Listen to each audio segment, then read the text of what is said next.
So, good morning, Crafter Cream. Steering columns and problems. So, I will go through what my problems are and what my ideas are to resolve this. So, you'll see two steering columns in front of me. So, the one on the left is supposedly from a 1977 plus, somewhere 76, 77. The one on the right is the one that came out of Rose, and that's a 74, and as I remind, it's a left-hand to right-hand conversion, but it shouldn't make any difference. So the steering column controls were on the wrong side, so I thought I'll get another steering column good to go. So a bit wrong. So this is my new column, and this is what was installed on the old column. So there, that's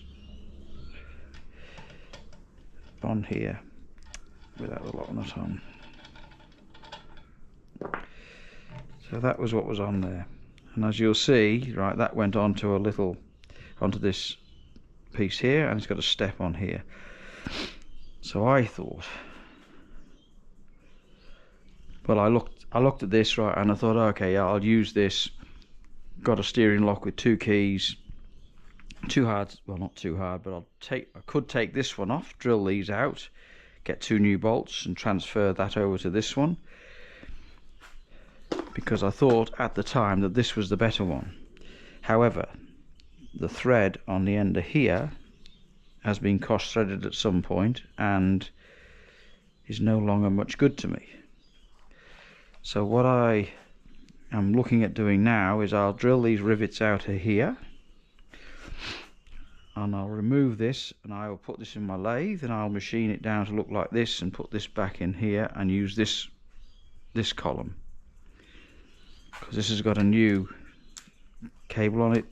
It's got a key, not two keys. The only thing that's wrong is that this is wrong. So I'll have to take that, drill it out, all there is. I'll take that off, machine it, and then put it back in. Or I can take this, unscrew this one, and take this one off here and put this one on here, and use these cap screws that are on there to hold this into this one and not worry about the rivets.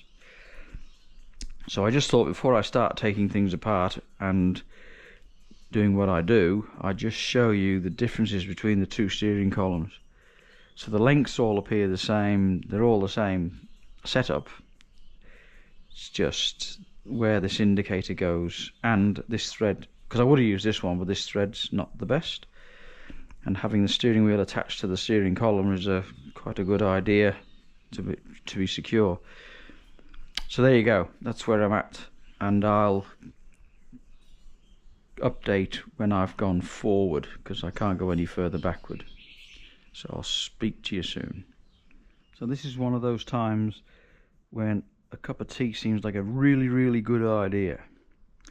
So as you would have seen a few minutes ago in video land, I decided to take this off, and I was going to machine it down to make it look like this one, because this one appears to be the better column because it had a better thread on the end of here.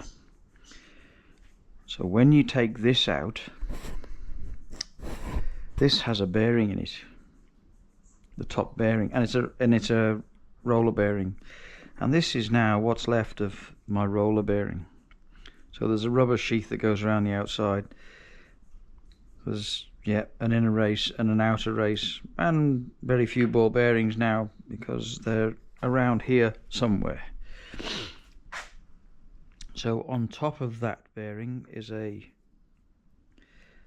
circlip, which is no problem, and then there's a ring on top of that, on top of the bearing, and then there's a circlip. So then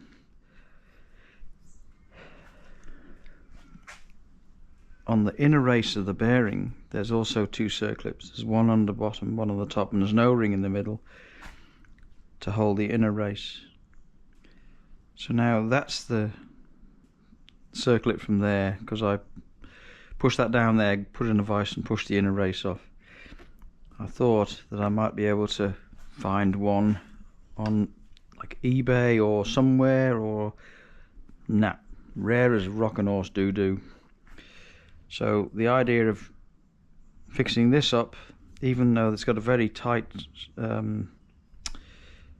thickness, sidewall thickness or wall thickness, I don't think I would have been able to machine it down enough to do the job for this one. So now I've put this one together and it all works.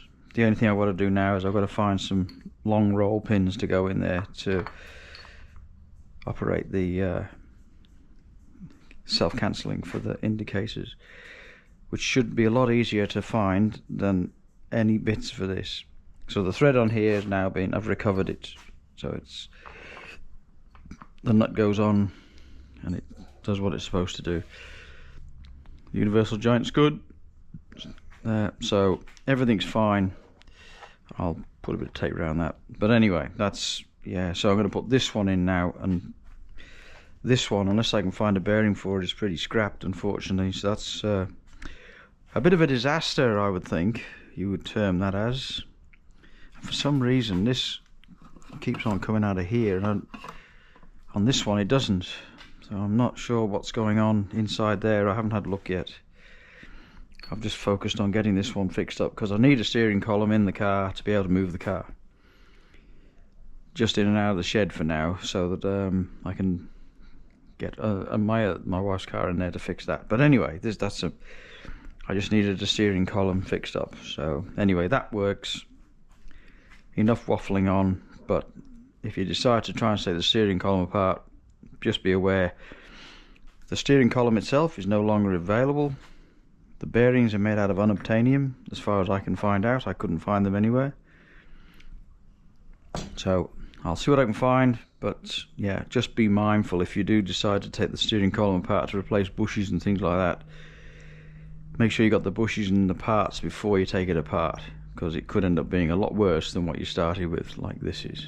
Like, I can't use that now. I know if I had done that and I only got one steering column, I would have been screwed. So just something to bear in mind.